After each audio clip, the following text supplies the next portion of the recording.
os encomienda en vuestra vida. Eso es ser maestro. No voy a hablaros de conceptos porque para eso tenéis profesores magistrales. Y yo no soy conferencista, yo no soy teóloga, yo solo soy un testimonio de lo que vi, de lo que escuché un día. Y eso es lo que voy a venir a transmitiros aquí. Es un día muy importante porque veréis, nadie, y menos ahora, y vosotros lo sabéis, está dispuesto a mostrar sus miserias. Ahora es más, lo que inventamos son glorias para mostrar al mundo entero. Por eso construimos unas falsas felicidades que a través de las redes lanzamos, para que crean que somos lo que nosotros queremos mostrar que somos, aunque no lo somos. Para que los demás, desde sus juicios, nos miren de la forma que deseamos ser mirados. Por eso dar el testimonio es muy difícil. Y por eso si os preguntáis por qué entonces lo hago, os aseguro que no es porque me paguen, es por amor.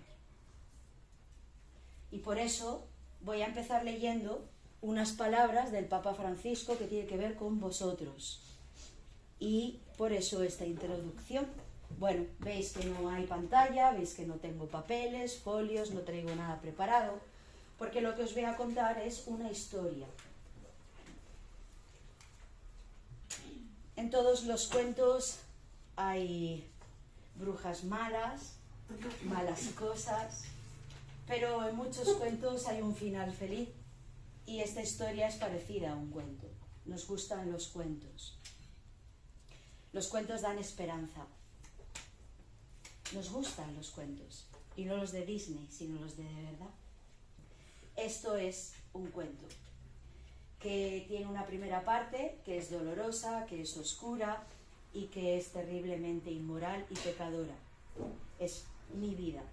Y después tiene una segunda que es luminosa, en la que voy a hacer más hincapié, porque esa ya es la parte que le toca a Cristo, que es lo que sucedió entre Amaya, como fui bautizada en la Iglesia Católica, y María, que soy ahora. ¿Qué pasó en el medio? Cristo. Cuando Él pasa y nosotros tenemos el momento, el instante en el que lo descubrimos, en ese momento nuestra vida cambia. Cambia nuestra vida y salimos a cambiar la vida de los demás, por amor. Por eso no traigo folios escritos, por eso es difícil hacer esto, y por eso solo el amor hace posible que esto se pueda hacer.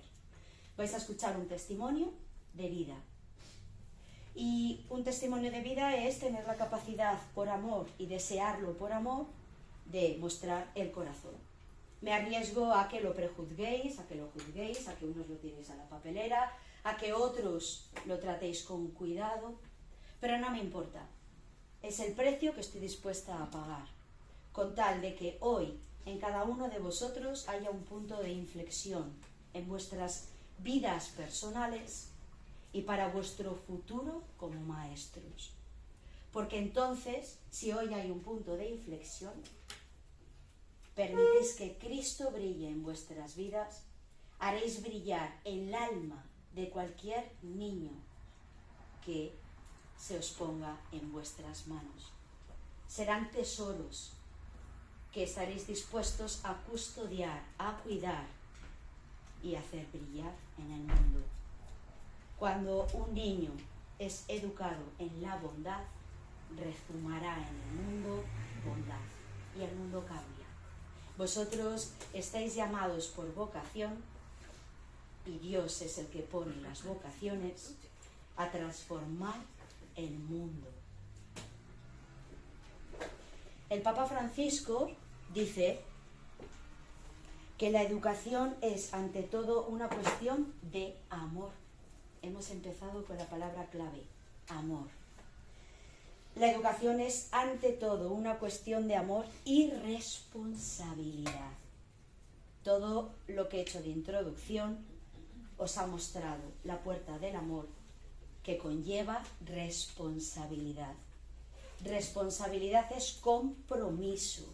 fidelidad a vuestra vocación, por encima del sueldo, de los conocimientos, del ambiente laboral. Siempre tiene que estar el amor y la responsabilidad.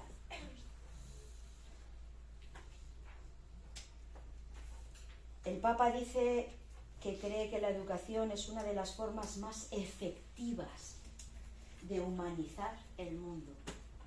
Ahora el mundo se ha deshumanizado. Por eso los dos grandes males son la indiferencia y el descarte. Me es indiferente todo lo que salga de mi ombligo y descarto todo aquello que no está en línea con lo mío. No me interesa.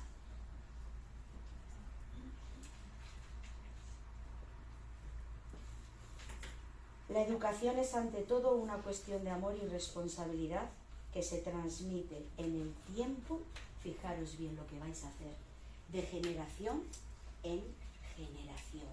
Sois los únicos que trabajáis en un presente lleno de esperanza, porque vuestros frutos de trabajo florecerán en un futuro. Eso ya os debería provocar una inmensa felicidad y concienciación de responsabilidad. Veréis, para poder hacer esto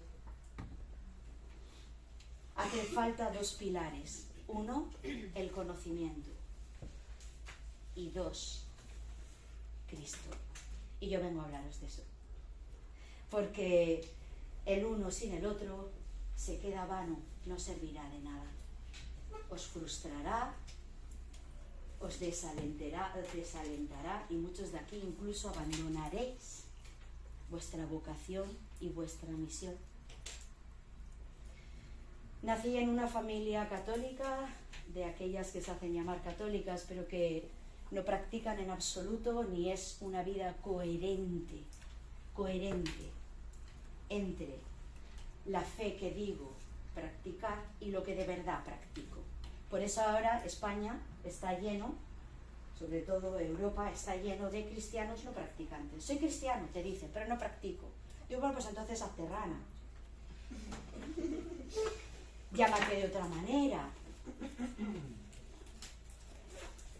¿Sí? Los cristianos nos identificamos porque practicamos. ¿Qué practicamos? Pues el amor. Claro. ¿Y cómo nos llenamos del verdadero amor, no del amor del mundo? Pues por medio de los sacramentos. Así que mi familia no era eso. Así que, bueno, veréis, nazco en 1973, así que son años en los que empieza a venir toda la nueva, que todavía no se llama ideología, por pobres de vosotros, a lo que os vais a enfrentar. Vienen todas esas nuevas ideas que parecen modernas, que sacan a la sociedad de algo anticuado, moral, opresivo, rígido. Y yo, en mi adolescencia, decido comprar toda esa ideología. Además, nazco en el País Vasco y son unos años y unos momentos muy difíciles, llenos de violencia. La banda terrorista ETA se dedica a matar indiscriminadamente y a utilizar el miedo para darnos una aparente libertad. Viví y me refregué por todos los pecados posibles, excepto por esa violencia, que no aprobé nunca, aun cuando todos mis amigos eran de un bando y del otro, y tampoco consumí drogas. De todos los demás pecados, pues me los comí todos, porque había que probar, porque decidí, aun cuando estudié en un colegio de monjas, decidí que Dios no existía. Son mis años de ateísmo, comunismo puro. Y caminé en esa nada a ver qué sucedía. La nada es desesperante. Nietzsche es agónico, ¿verdad? Porque en la nada nunca hallaréis esperanza. Y el hombre sin esperanza está muerto. Así que de esa nada conozco a un chico, vivo un noviazgo del mundo, es decir, completamente impuro, para pasármelo bien, pero nunca me lo pasaré bien. Y sale mi primer trabajo importante. Como yo había negado a Dios y su existencia, en ese momento, políticamente hablando, también camino por todo lo que tiene que ver con el socialismo, izquierdas y todo lo que tiene que ver con la república. Mis heroínas, mujeres de izquierdas, todas, para mí son maravillosas. ¿Por qué? Porque traen una aparente libertad a las mujeres. Y yo quiero eso para mi mujer y también para las mujeres. ¿Por qué lo quiero? Porque salgo de un momento de la Iglesia que es represiva, moralista, angustiosa, aburrida, tétrica, oscura. Yo lo veo así. Y sobre todo que no da libertad a las mujeres. Así que yo voy a luchar en esta sociedad para que las mujeres tengan libertad, para que ocupen el lugar que les corresponde en el mundo. Así que en ese momento, con todo el reseteo que viene a mí, me pondré a favor de todas esas corrientes. Estaré a favor del aborto, estaré a favor del divorcio, no creo en absoluto en la familia. El amor, es más, no existe.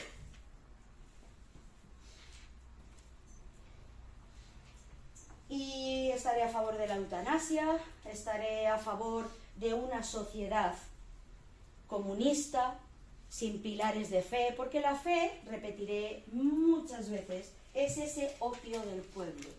Se anestesia las conciencias. Eso era yo.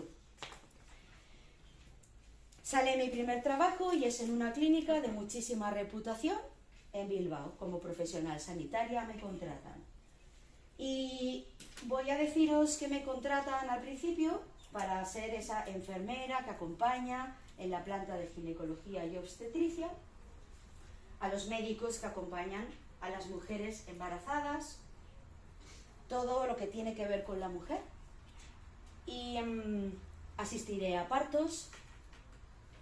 Y es todo tan demencial que cuando ven mis dones, todos tenemos dones, tenéis también que descubrir los dones de vuestros chicos, de vuestros niños, de vuestras niñas, de vosotros mismos. Y no todos son los mismos dones.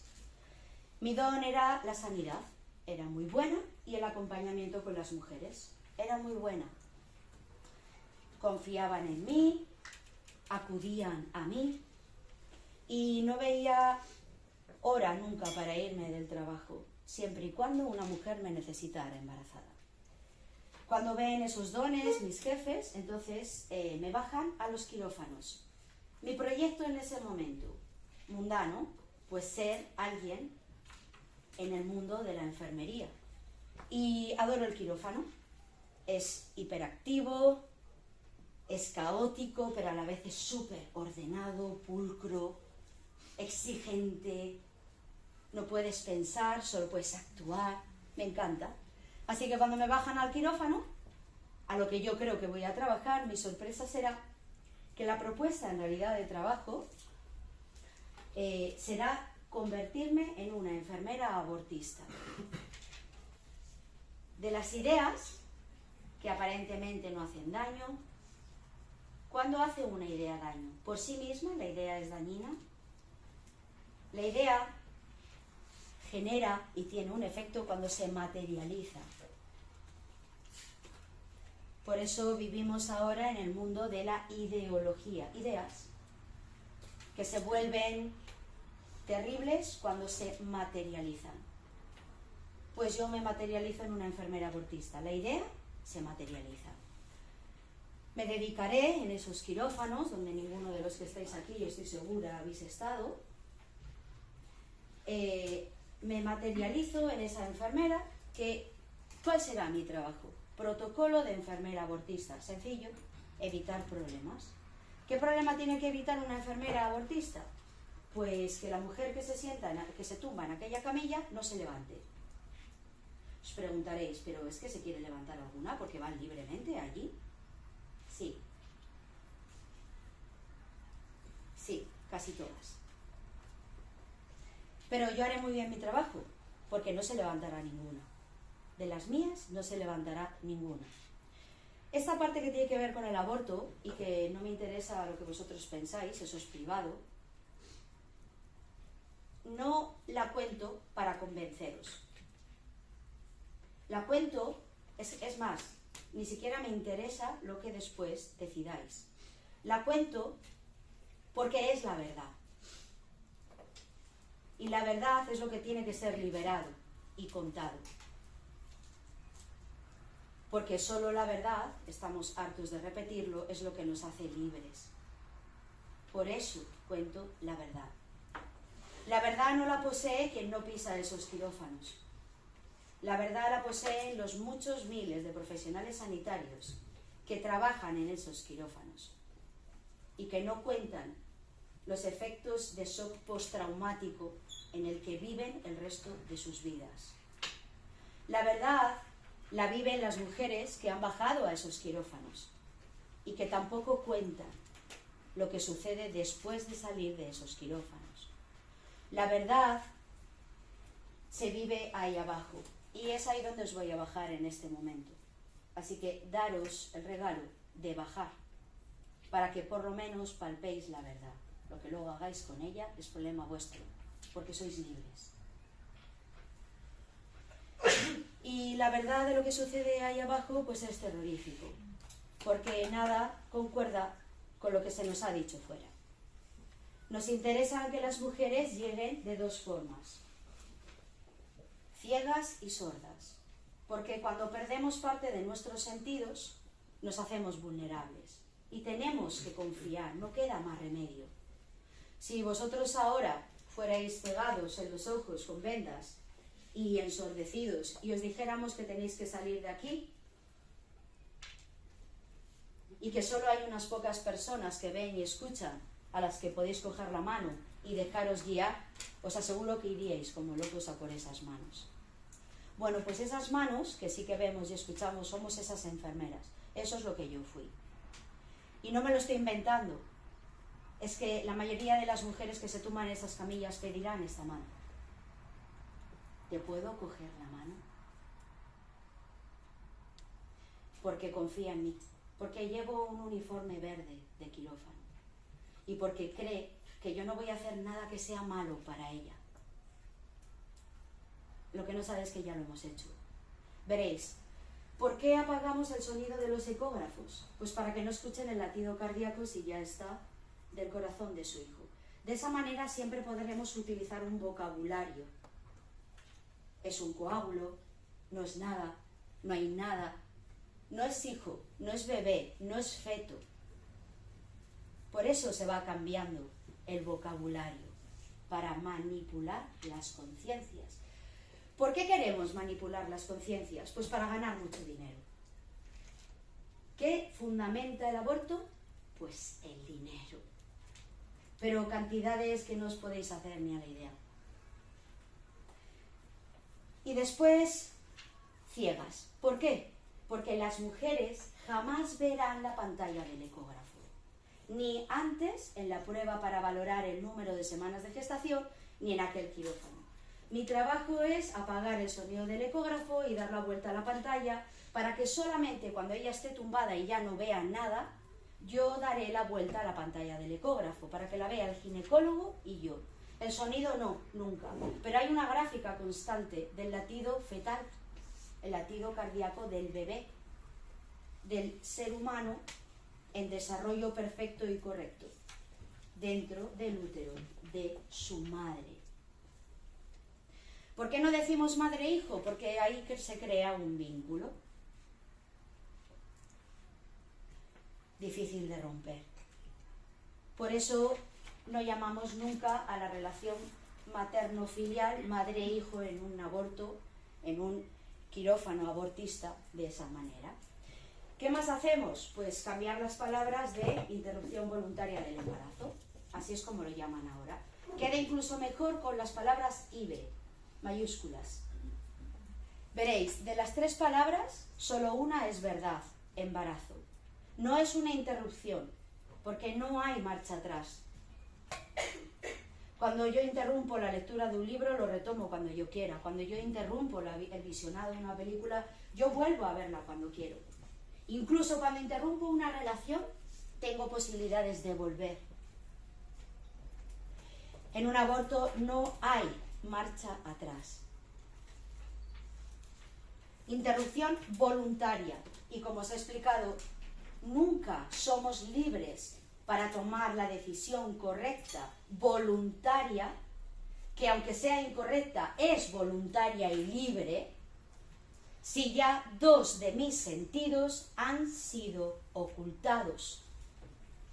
Por eso se habrá armado toda la que se ha armado en España para impedir que una comunidad autónoma permita a todas las mujeres embarazadas que vean el fruto de su vientre y que escuchen el latido cardíaco. Entonces el partido que gobierna nuestro país ha sacado todo el armamento. ¿Por qué? ¿Porque le importan las mujeres? No. Porque le importa el dinero que va a perder. Porque sabe que el 80% de las mujeres que incluso deseando abortar, si ven por un momento la pantalla del ecógrafo con lo que hay en su vientre o escuchan el latido cardíaco de sus hijos, no abortarán.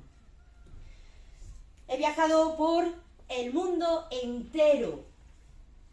No hay una sola mujer que haya decidido no abortar que esté arrepentida. Escribirlo bien. Porque este país se fundamenta en lo que yo creo, en lo que yo opino, en lo que yo pienso. Bueno, pues empezar a fundamentar en lo que otros dicen cuando han vivido esa experiencia. Yo no puedo decir lo que experimenta o siente un yonki, porque no lo he sido, pero tengo que escuchar al yonki. Así que vais a escuchar la voz de las mujeres que no han abortado y no se arrepienten ninguna. Pero también podemos, y os invito a escuchar a las mujeres que han abortado, y no son las que salen de youtuber, os lo aseguro, en las redes sociales, donde las pagan para decir que han abortado y que son súper felices de la vida. No, mujeres reales que han bajado esos quirófanos y que han abortado, y escucharlas. Eso es lo que el gobierno tampoco permite. Porque si las escuchásemos, lo primero que tendríamos que hacer por el bien común sería anular todas las leyes que facilitan el aborto para cambiarlas a leyes que facilitan la vida. Acompañamiento, dinero, trabajo, ayuda social, educación, procesos de sanación. O sea, devolver la dignidad a las mujeres. Cuando una mujer recupera su dignidad, empieza a amar la vida, porque se ama a sí misma, porque deja de ser un objeto en manos de codiciosos, porque tiene esperanza y porque descubre que puede ser feliz. Ese era mi trabajo. ¿Qué sucede? ¿Qué se hace? ¿Qué técnica se aplica? Pues algo irrefutable. Se meten en esa época, el año 2000, unos hierros, son dilatadores vaginales cuya longitud y grosor depende del número de semanas de gestación. Yo sé el número de semanas de gestación porque preparo de lunes a jueves, desde las 7 de la mañana hasta las 3 del mediodía, una hilera de todas las mujeres que cada 10 minutos van a pasar por ese quirófano y se van a tumbar en esa camilla. Meteos esto bien en la cabeza. Si una mujer está embarazada, por muchas circunstancias es un problema, que lo es, y cree que tiene un problema, no tiene ni idea del verdadero problema que tendrá el resto de su vida cuando salga de aquel quirófano con el útero vacío. No volverá nunca a ser la misma mujer. Podéis escuchar la opinión de psicólogos y psiquiatras, ginecólogos que se están reuniendo para determinar que hay una herida que se sienten incapaces ya no de sanar, ni siquiera de consolar, la herida del aborto. Pero también podéis ir a ver cómo muchos adolescentes cuyos comportamientos son reflejo de haber estado en el útero materno y la madre haber deseado abortarlo aunque luego no lo hiciera. Muchos de esos comportamientos se está descubriendo que son por heridas en el seno materno. Entre ellas, haber deseado o haber hecho el intento de abortarlo.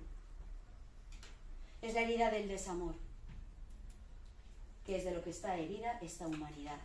Y todos nosotros los que estamos aquí, heridos del desamor. Y lo único en lo que el ser humano pasa toda su vida, como lo pasé yo, es en buscar el amor. Todos deseamos ser amados. Todos deseamos amar bien. Cuando se trabaja ahí abajo, uno se acaba convirtiendo en una piedra, y en eso me convertí yo. Lo sentía y no padecía, me daba igual. Pero me acompañaban signos físicos, por supuesto. Vomitaba todas las mañanas antes de ir a trabajar. Se me empezó a caer el pelo, empecé a tener crisis de ansiedad y de pánico. No entendía qué me pasaba, porque estaba haciendo lo que el mundo dice que está bien. Y había un signo espiritual, que todavía no sabía que era espiritual, que me acompañaba. Las manos. Siempre me las veía manchadas de sangre. No había. Así que me las lavaba compulsivamente o las escondía. No había sangre, nadie lo veía, por supuesto, solo lo veía yo. Era la sangre de todos los no nacidos que de lunes a jueves, desde las 8 de la mañana hasta las 3 de la tarde y cada 10 minutos, yo vería despedazados saliendo por las vaginas de sus madres. Porque esos dilatadores de los que os he hablado entran y destrozan indiscriminadamente al bebé del interior del útero. En pedazos. Si son pequeños, por pocas semanas de gestación, se introduce un tubo de aspirador que lo succiona prácticamente así. Cae a un cubo de aspirador. Ese es el que trajo el doctor Nathanson. Os invito a averiguar su historia.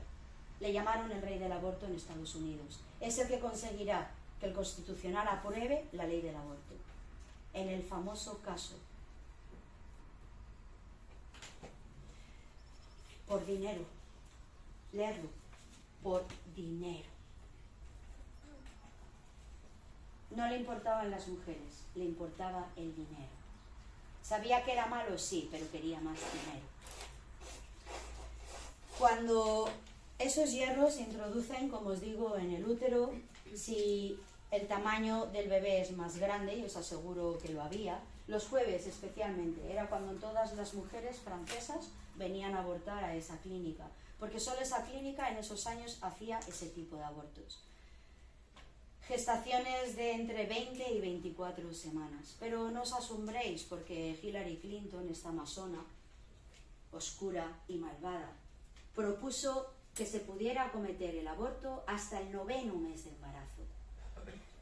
Solamente había una diferencia. Si el bebé asomaba la cabeza por la vagina de la madre, era considerado americano. Ya no se le podía tocar, tenía derechos constitucionales.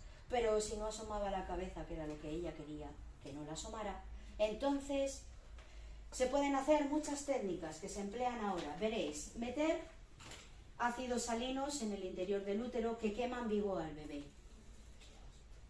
Se pueden hacer más cosas y es extraerlos para estudiarlos. Se les deja morir encima de mesas de quirófano, de hambre y de sed, de frío. A veces, cuando ya se ha terminado el experimento que se quiere buscar, se introducen unas tijeras justo en la base del cráneo, C1, para que al abrirla se decapite vivo al bebé. Órganos, productos de cosmética con placentas, cordones umbilicales, bebés asesinados para estudiar las enfermedades de otros bebés vivos. Fetos.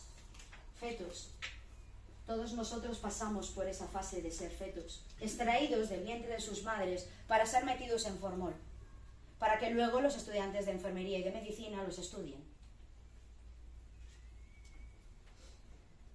El ser humano es capaz de lo mejor y es capaz de lo peor, cuando se pierde la humanidad. Ese era mi trabajo.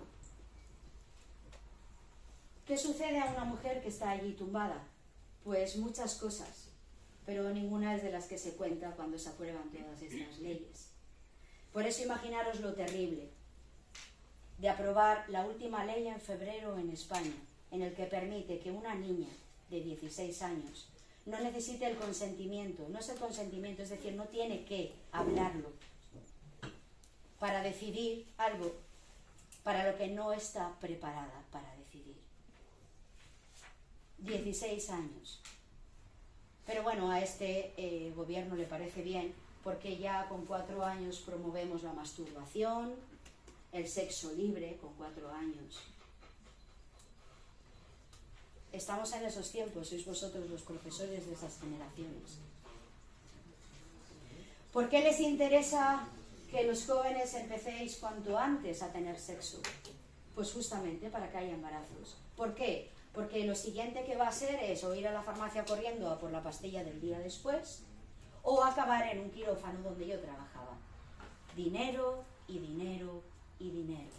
Y sobre todo os aseguran de una cosa: os destrozan, os roban la dignidad y la esperanza, os hacen duros, supervivientes, zombies. Eso era yo, una zombie. Salía y trabajaba, ya no miraba. Por eso hay que hacerse indiferente y hay que inhibirse de la empatía.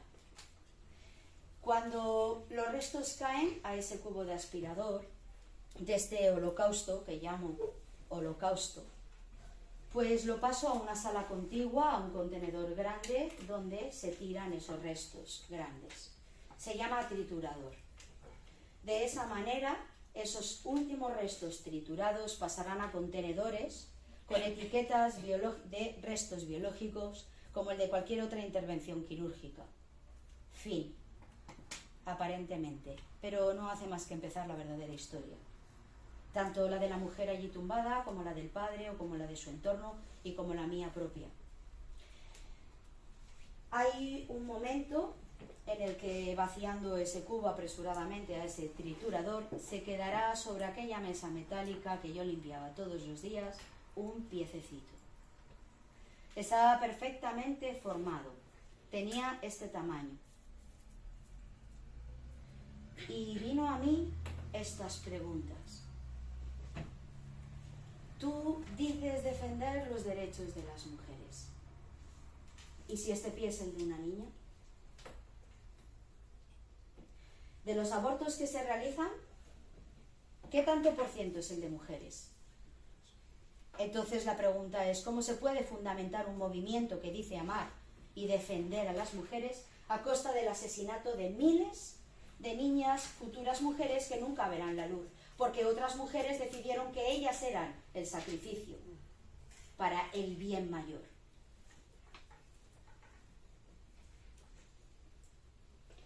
¿Quién defiende a esas mujeres? Veréis, pasó una compañera mía de trabajo cuando estaba a punto de desmayarme de lo que estaba viendo y de lo que estaba sintiendo y de lo que estaba siéndome iluminado, para decirme: ¿qué te pasa? Yo pensaba que el pie solo me lo estaba imaginando yo, porque no era posible que ella no lo viera, así que igual no estaba el pie. Y me hizo esta pregunta. En la vida os vais a encontrar siempre estas preguntas. Como respondáis y desde dónde, os hará verdaderamente libres y felices o terriblemente desgraciados. Yo respondí mal. Así que me preguntó: ¿tú quieres seguir trabajando aquí? Y de pronto pasó todo. ¿Cómo me iba a despedir? ¿Qué iba a decir a mis amigas, todo el movimiento feminista al que pertenecía? ¿Qué les iba a decir? Que tengo corazón. ¿Qué iba a decir a mi esposo, con el que ya estaba casado? ¿Cómo iba a pagar las cuentas de final de mes? Porque nadie sabía lo que yo hacía. Esto es una premisa, el silencio. Así que le dije: sí, yo quiero seguir trabajando aquí. di la respuesta desde el miedo, me paralicé, estaba llena de pánico. Así que ella me dijo, bien, pues entonces ese pie no es un pie, eso es un coágulo. Y desde ese día os aseguro que yo solo vi coágulos. Se llama silenciar, secuestrar la conciencia, por tu bien. Así vivimos en este mismo tiempo. Cuando me voy de allí, porque me voy a hacer la carrera de fisioterapia, en realidad era lo que quería haber hecho siempre, me voy a Barcelona y ya voy con signos muy evidentes que acompañan a mujeres también que han abortado y a profesionales sanitarios. Perfección hasta el extremo, pérdida de dignidad, dureza de corazón y sobre todo para mí el más terrible. Podéis leer en los libros las consecuencias postraumáticas físicas, como os digo, pero hay una que quiero resaltar y es la incapacidad para amar y para dejarse amar. El signo que me acompañaba, os recuerdo, eran las manos llenas de sangre. Bueno, saco matrículas de honor, excelencias académicas, regreso, abro mi consulta, me hago famosa y de pronto tengo todo lo que había querido. Empiezo a ganar un montón de dinero. Mi esposo también, en su trabajo, una vida frenética de trabajo y fiestas. Primero fiestas, muchas fiestas. Empiezan las autolesiones, tenemos formas de autocastigarnos, autolesionarnos. ¿Por qué lo hacemos? Pues porque hay dolores internos que no se consuelan de ninguna manera, excepto, por ejemplo, con pornografía, sexo a tope, ira, violencia, alcohol, obsesiones en carreras, en estudios, en deporte. A mí me dio por el deporte. Y para mitigar ese dolor empecé a correr mucho. Así que corría tanto que acabé haciendo ultra trails de montaña. Y hacía carreras de montaña de más o menos mi distancia favorita, entre 100 y 170 kilómetros. Salía un viernes a la noche y llegaba pues cuando se me daba muy bien, dependiendo de la tecnicidad de la carrera, el desnivel y cómo me encontrara físicamente y compitiera. Así que me hice atleta y hice podiums. Y cada vez había que añadir más kilómetros para compensar ese dolor, ese vacío. Y cada vez hay que añadir más dificultad para que cuando pases las metas, las endorfinas vengan y te tengan en un subidón una semana. Y cada vez hay que entrenar más, así que también hacía triatlones. Y pasaba mis 7 días de la semana mirando mi ombligo, porque trabajaba y ganaba una pasta, gansa, y por el otro lado todo el día entrenaba, de lunes a domingo, y luego competía. Esa era mi vida. El 11 de enero del 2017, después de tener una casa enorme, un vestidor lleno de firmas de primera marca de España, del extranjero, coches, dinero por todas partes, amigos, trofeos, miles de medallas en mi casa, fotografías de podium. El 11 de enero del 2017, después de estar con mi esposo aproximadamente 28 años juntos, me abandona. Ya no me quiere, me dice. ¿Os suena? No es dramático, esto sucede todos los días. Ya no te quiero es la palabra y ya no te necesito. Viene mi primer intento de suicidio. Así que, ¿por qué? Porque él me deja. Bueno, él es el desencadenante. ¿De qué? De haber corrido una vida frenética buscando lo que os he dicho, el amor. Lo depositamos, lo creemos encontrar o que lo podemos encontrar, por eso peleamos toda nuestra vida para que nos amen, en lugares equivocados. Eso hice yo. Y cuando no recibimos satisfacción, es decir, cuando lo que yo espero que me den no lo recibo, me frustro. Y cuando me frustro, puede darme por la ira, puede darme por la agresividad, por ser duro, por tratar mal a las personas que me quieren, a mí mismo. ¿Y por qué me intento suicidar? Porque ahí escucho por primera vez la voz del demonio. Le vamos a poner nombre para que no os equivoquéis, ¿sí? El demonio me dice 3 cosas muy, muy importantes. ¿Son verdad? Pues como él es el príncipe de la mentira, no. Pero como yo cometo el error de escucharlo, me lo creo. Porque se basa en actos. Y me dice 3 cosas. Eres mala. Nadie te quiere. Por eso estás sola. Y me dice la última. Y del agujero en el que estás no va a venir nadie a sacarte. Y me lo creo todo.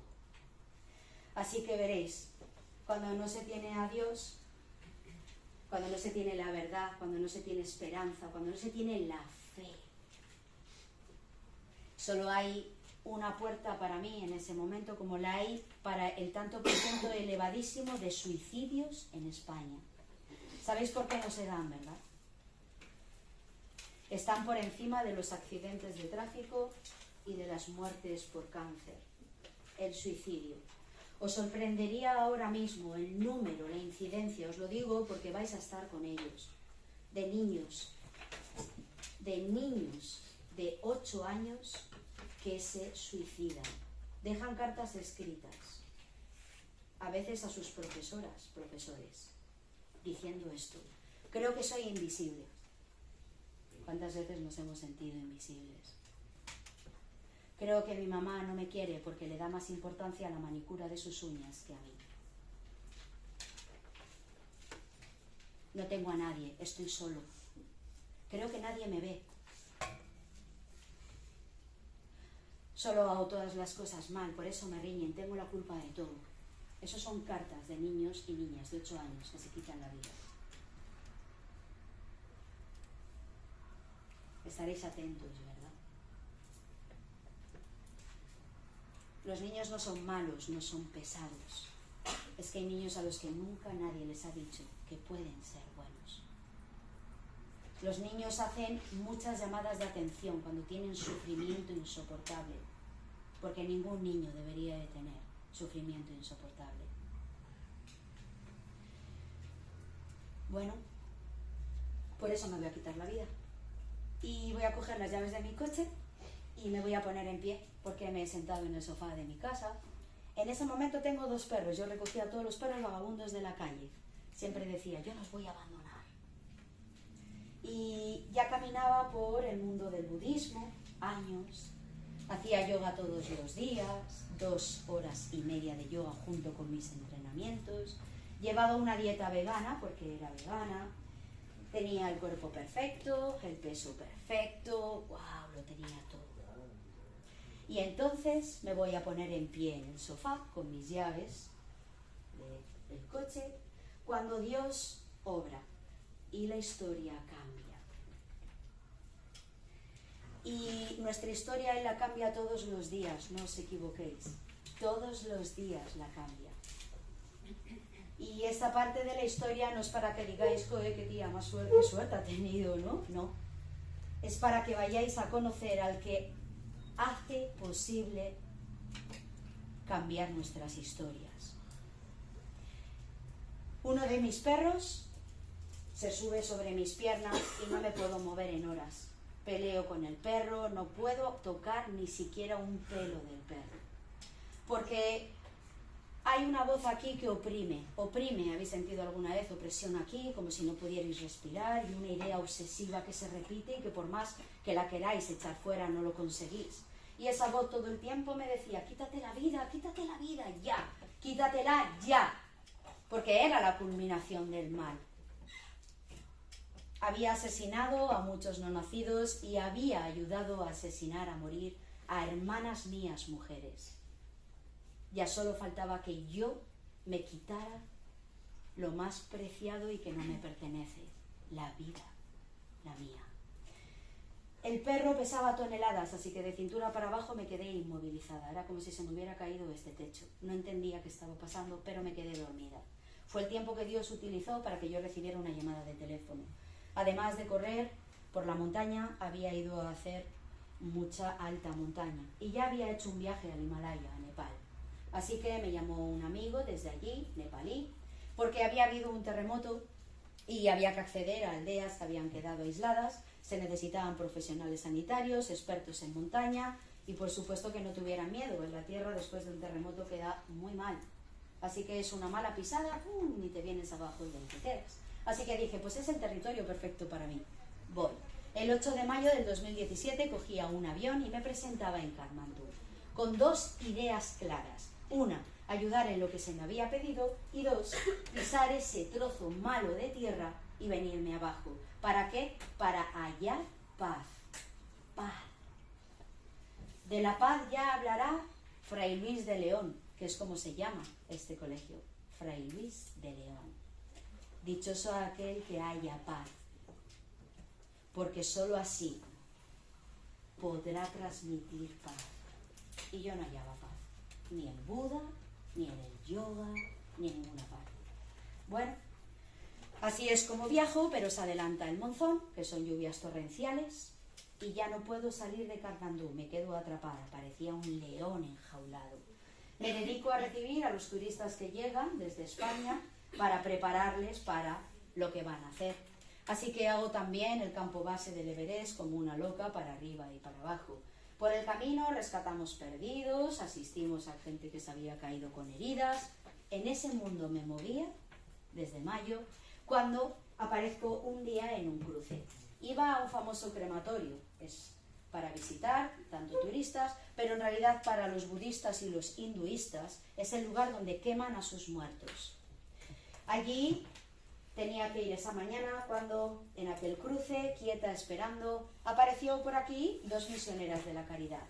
Si hay alguien dentro de la Iglesia Católica a los que yo odiaba profundamente, esos eran San Juan Pablo II y Santa Madre Teresa de Calcuta.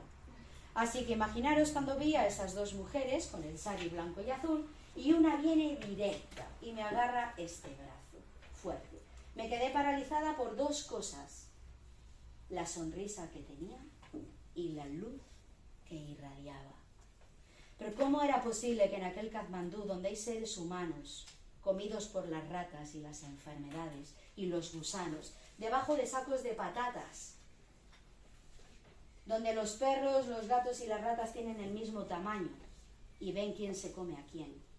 ¿Cómo era posible que en ese caos, en esa suciedad, en esa miseria, en esa pobreza, ellas sonrieran así? ¿De qué iban? Empezó a decirme en su medio inglés nepalí que tenía que ir a un sitio. Tienes que ir a un sitio, me decía. ¡Guay! Yo estaba llena de demonios. Así que le solté el brazo y le dije, déjame en paz. Yo no voy a ir a ningún sitio. Déjame en paz. Ella no perdió la sonrisa en ningún momento. Pasó un autobús, se montaron en él y se marcharon. Después averiguaré qué era aquello. Bueno, esa noche ya no puedo dormir, porque todo el tiempo era una voz en mí que me decía, tienes que ir a ese sitio, tienes que ir a ese sitio. ¡Oh! Ahora le puedo poner nombre. Es el Espíritu Santo, el que se nos da, el que mueve, el que sacude, el que levanta, el que nos intenta despertar cada día. Bueno, así que aparezco en aquel cruce otra vez para ver a dónde tenía que ir, porque allí no hay letreros, y toco a una puerta. Y me abre la misma monja que me había parado en el cruce. Misma sonrisa, no, más bonita. Misma luz, no, más. Me abre muy poco, eso sí, porque no se fía de mí. Ellas me dirán después que vieron detrás de mi mirada al infierno mismo. Solo lo vieron ellas. Así que me dice que regrese al día siguiente, porque tengo que estar allí a las 6 de la mañana para empezar con la Santa Misa. Hija, me dijo. Le dije, ¿la Santa qué? Así que me cerré la puerta. No quería dialogar más. Ya había dicho lo que tenía que decir. Por supuesto, iba con mi amigo nepalí, me pegó un codazo y me dijo, ¿tú no vas a venir? Le dije, pues por supuesto que no. Al día siguiente estaba allí a las 6 menos cuarto de la mañana. No busquéis explicación lógica, no la hay.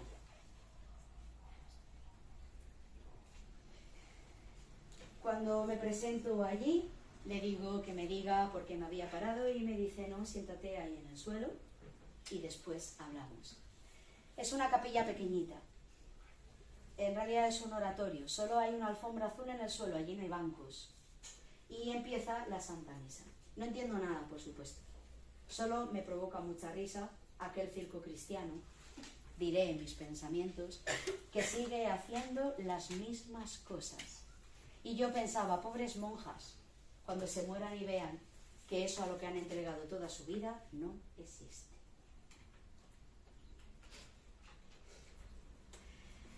Empezó la misa, cerré los ojos, me senté en el suelo donde me habían dicho y empecé a practicar lo que nunca me ha salido, mente en blanco. Jamás he sido capaz de lograrlo. Escuché una voz. Era una voz de hombre. Y me dijo, bienvenida a casa. Era una voz dulce, tierna, amable, poderosísima. Bienvenida a casa. Claro, soy de ciencias, así que abría todo correr los ojos y dije, Dios mío, o me han envenenado o me está sentando muy mal la altitud. Pero es que las monjas, las 9, allí estaban en la misa, no habían escuchado nada, pero veréis, era como si me hubieran puesto un bafle aquí. Porque a mí me daba la sensación de que hasta la voz había retumbado en la tierra. Si es que lo tenían que haber oído al otro lado del Himalaya, en la India. Como ellas, todo seguía igual. Así que dije, no, cierra los ojos, concéntrate, espera que todo esto acabe, luego te vas a tu casa, estas locas siguen con su vida, tú sigues con la tuya. Fijaros con qué vida seguía yo. Y cerré los ojos y empecé a intentar recitar mantras, porque me los sabía todos de memoria. En ese momento, la voz vuelve. Vuelve todavía más dulce, vuelve todavía más tierna. Vuelve todavía más poderosa. Vuelve todavía más amable. Bienvenida a casa. ¿Cuánto has tardado en amarme? Es en ese momento cuando abro los ojos y veo la capilla. Pero la capilla ya no está como tal. Solo queda lo que yo al entrar ni siquiera había podido ver, porque iba cegada. Había una cruz enorme con un Jesús crucificado. Y las palabras de Madre Teresa de Calcuta, tengo sed. Era de ahí de donde salía la voz, no tenía ninguna duda. Caí de rodillas cuando vi la cruz, como si algo me hubiera empujado a caer de rodillas. Yo por dentro seguía gritándome, esto no es verdad, no está pasando, no es verdad. En ese momento todo desapareció en la capilla. Se llenó todo de unos inmensos haces de luz. ¿De dónde salía aquella luz? Y en ese momento es la cruz de donde sale la luz. Así que como os veo ahora, vosotros vi descender, por eso este testimonio. Vi descender al resucitado. Se lo encontró así María Magdalena, lo leemos y parece que ya son historias pasadas. Yo solo decía, no es verdad, esto no está pasando. Así que Jesús, el Nazareno, ¿sabéis quién es, verdad? Jesús de Nazaret, el hijo de María, descendía de aquella cruz porque venía a buscarme. Caminó hasta donde yo estaba y en ese momento creí que me moría. Vi la sonrisa más hermosa que jamás he contemplado y que nunca más veré. Y vi esa mirada, la mirada de Dios.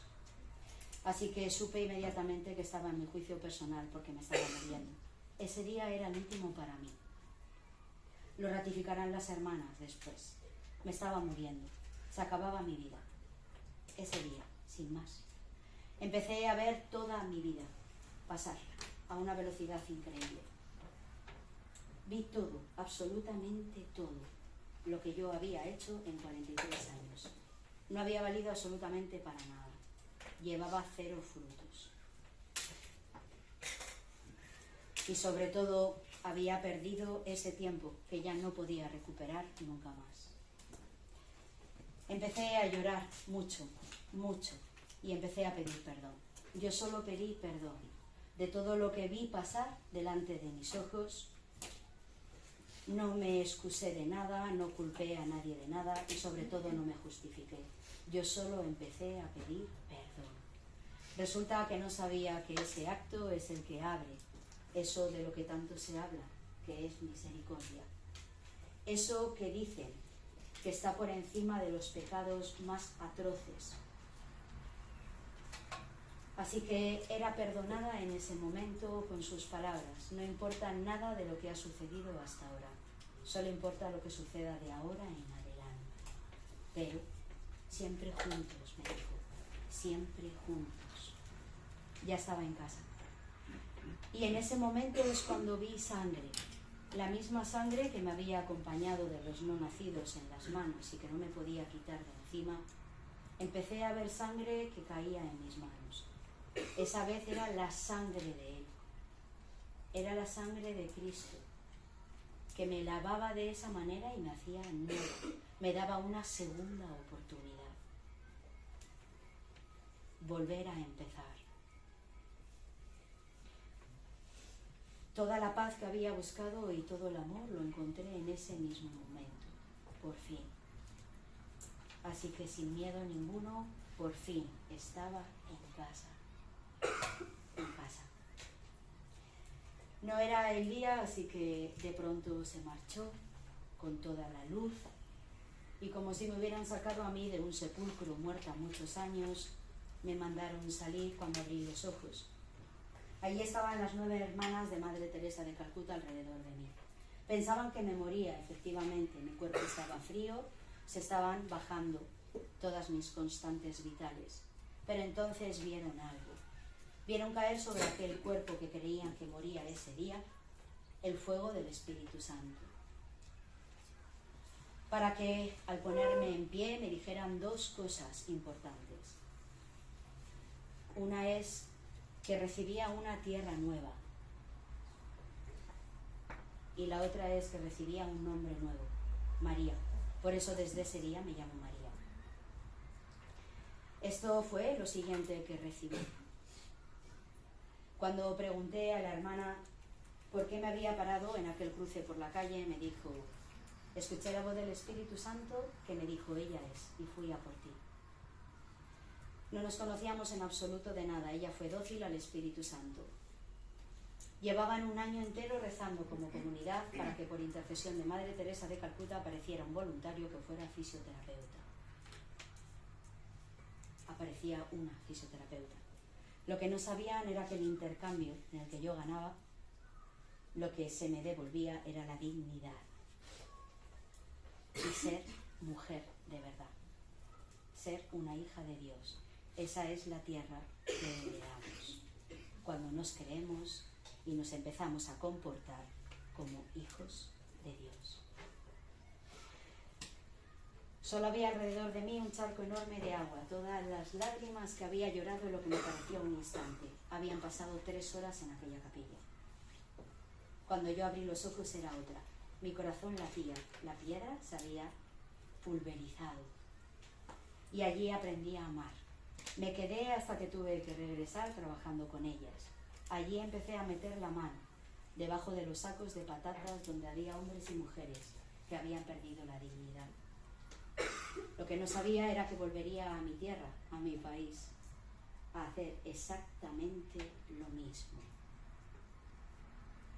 Devolver la dignidad de los hombres y de las mujeres por medio de la verdad. Ese día era el 23 de junio del 2017. Se estaba celebrando una fiesta que para mí era absolutamente desconocida, el Sagrado Corazón de Jesús. Era exactamente donde yo había estado en casa, en el Sagrado Corazón de Jesús.